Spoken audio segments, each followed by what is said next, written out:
When I was a roofer, there was a guy on my crew who was afraid of heights. Yeah, he made more than me. He didn't get on the roof, and I was an actual roofer, and he just, walked around on the ground with the magnet, picking up screws, and somehow made more money than me. Well, one day, it started raining when I was doing a tear off on a metal panel roof, and he got so scared of the little bit of rain that he ran away and in the process caused me to almost get my finger sliced off. Yeah. Yeah. So his accident sliced my finger down right down to the bone, which, by the way, I had the head of my crew just patch right up and took a 30-minute break and went back to work. And, anyways, so I told my boss that, there had to be some changes or I was going to go, and, well, let's just say there wasn't enough changes. And, I decided to get a job at a car dealership, at a repair shop in a car dealership instead of being a roofer anymore. And so this guy, I met him from when I was working in security because, I had more than one job and I worked in security at night. And this guy came into my work and, offered me the job at the car dealership, and I was like, okay, I'll work at your repair shop. Great. I need to get out of roofing. And so, for a while it was okay. Me and his business partner were doing okay, and all of a sudden, after a very short amount of time, he just, stopped giving us checks. And he kept, every week, he would say, I'm just doing it because I'm trying to, lower the overhead and I'm investing all this money into our future and advertising, and just kept giving us this song and dance every week without giving us pay.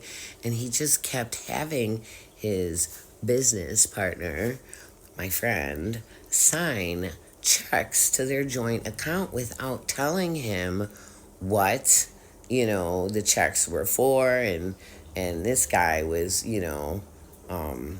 the boss that hired me was the one who was in charge of the books and all that. So, my friend, his partner that was signing the checks, had nothing to do with the books. He, didn't do the books. He was just a mechanic and he just worked on cars.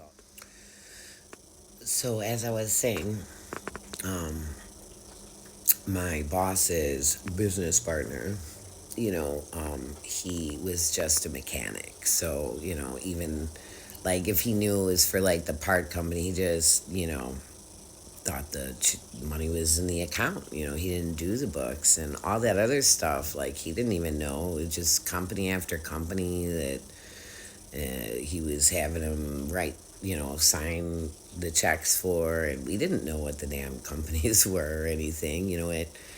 He always said, "Oh, it's legitimate. Oh, I'm doing these big things. Oh, trust me. I'm this money. I'm gonna give you your money back, and I'm just using it right now to invest. And I'm gonna give you not only your pay, but then, with the whatever he did with it is gonna make us so much money and all this.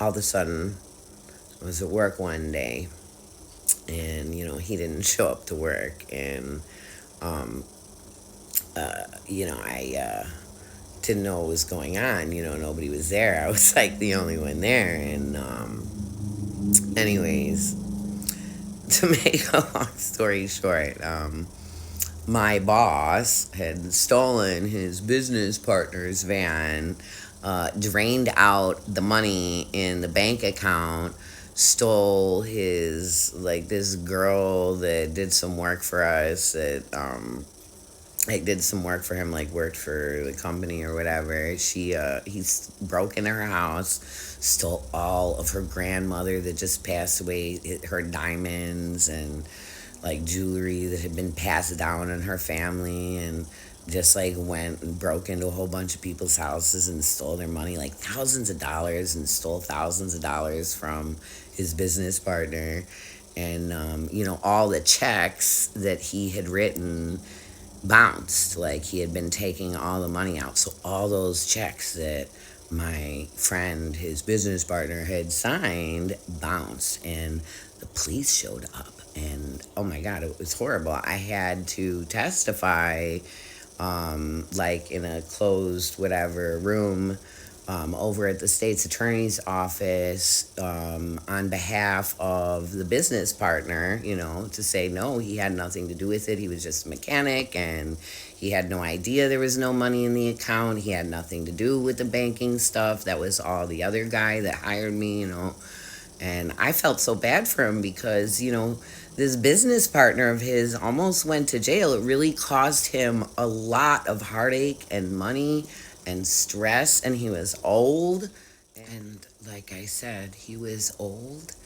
And, well, the stress caused him to fall into a depression that started a chain of events that led to his death. And the moral of this story is never believe a man that is not giving you all the details, taking your money and telling you that it's for your own good and that someday it's all gonna pay off soon. Just you wait and see. Because trust me, before you know it, he will have stolen your van, your diamonds, and left you to run a shop all by yourself, broke and poor, for no money. A job you'll have to work for no money, so you have no ability to feed and house yourself. And then the law will breathe down your neck, accusing you of being a criminal, even though it was somebody else that committed the crime.